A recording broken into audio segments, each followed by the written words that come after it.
Hey, happy Saturday to you. Hope you're having yourself a great day. I'm Eric, and you're watching Eric's Crypto Corner. I'm a tax accountant with over 17 years experience in the industry, and I've been in the crypto space for about 5 years, buying, selling, mining, and doing other things with cryptocurrency. Let's go ahead and get started on today's video. All right, so I think it was about 2 or 3 videos back, I had made a video on someone hitting a solo block on the Bitcoin blockchain, which, obviously the rewards are 3.125 Bitcoin, 300 plus $1,000 as of today's current USD to Bitcoin price ratio. And I got a lot of good feedback on that video. They were really excited about that person that had won.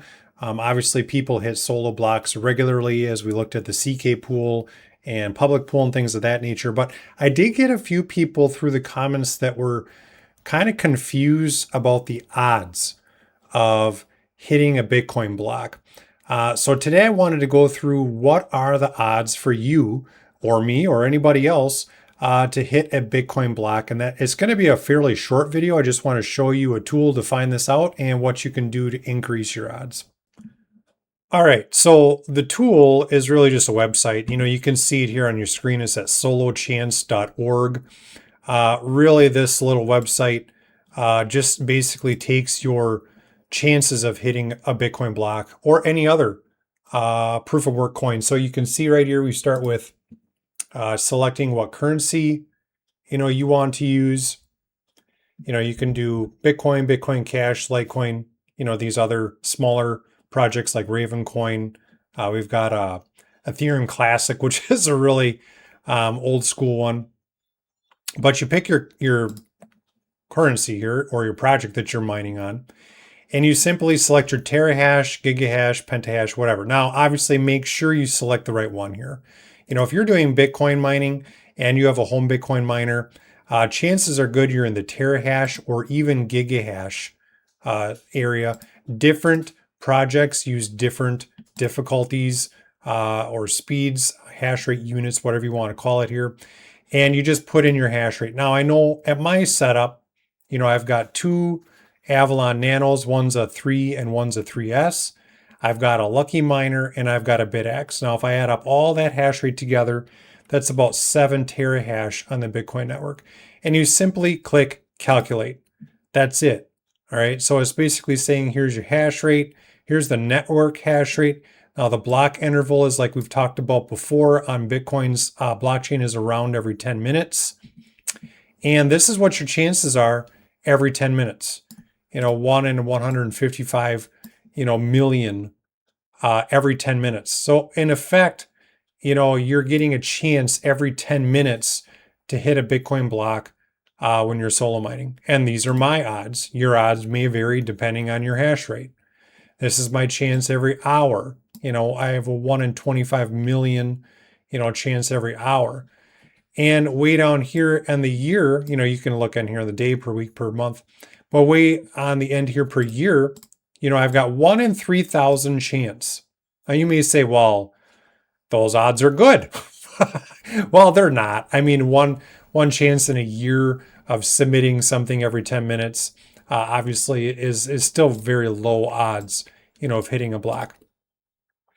Now, if you wanted to buy, more hash rate, like now, the person that found the block in the video did have an Avalon Q, and that's not what hit the block. It was actually a nerd miner, which is like, 4 terahash. But let's just say you got Avalon Q, and I think those, which runs you like $1,800, if you want to get one used or get something else that will be a lot cheaper. An Avalon Q whole miner has got about 90 terahash, right? So now you really decrease your chances. Well, I should say increase your chances of hitting a block. You decrease your risk, I suppose, by increasing your terahash. So if you didn't have little dinky home miners that I have for maybe, I probably spent around $1,000 on the 4 little ASICs that I have. And you said, well, I'm going to get an Avalon Q because I'm going to get way more hash rate bang for my buck. You can see that now instead of 1 in 3,000 chance per year, you have a 1 in 233 chance per year. Okay. So if you had like I have an ASIC miner, or one of my friends has an ASIC miner that does 110 terahash. These are the old S19 Pros, very power hungry, very loud. You can't run these machines in your house, but you can see that just by increasing another 21 in 191 chance, right? So I just wanted to show you this tool so you can enter your hash rate. You can go to Amazon or eBay or wherever you want to buy your home miners or your ASIC miners from.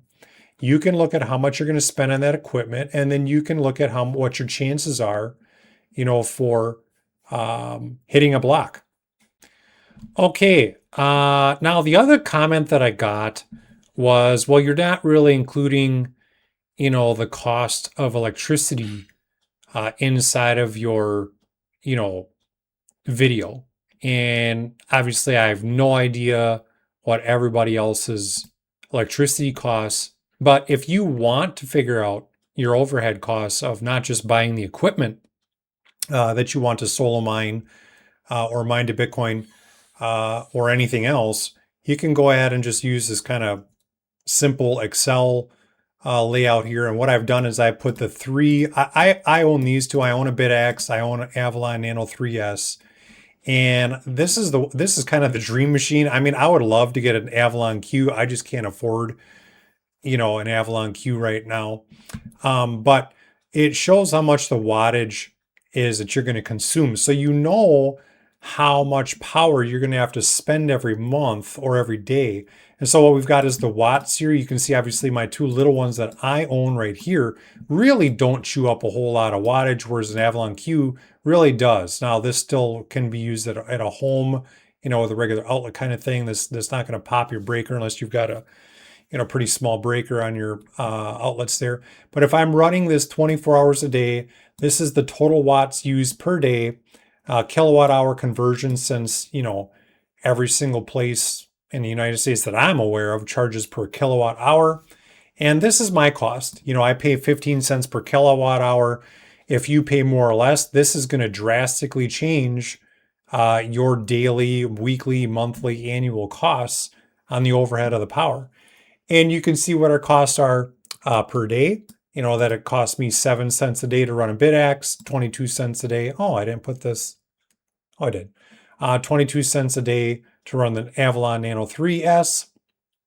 And if I wanted to run an Avalon Q, that overhead cost of $5 a day can add up, pretty quick, right?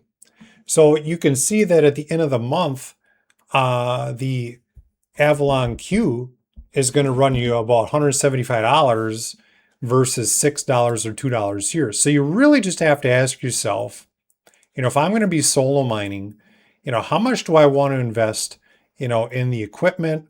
How much do I want to invest in the ongoing electrical costs? And you can see, if I change this to 20 cents, right, that's a pretty significant change. Oops. That's a pretty significant change for the Avalon Q, to go from 170 whatever dollars to 230. That's a pretty significant change. But you just have to decide, is that something that is worth spending the money on a monthly basis in hopes of hitting a Bitcoin block? Or if you're doing it for other reasons like I am, obviously my hopes are very, very low, 1 in 3,000 per year about, with all 4 of my little home miners set up. But I only spend, I think it's around $17 a month, $18 a month in overhead costs. So I'm just saying I'm willing to absorb an $18, because I have 2 of these and a Lucky Miner. So all that together comes out to about $18 a month that I spend. And I'm willing to cough up $18 a month to support the Bitcoin network.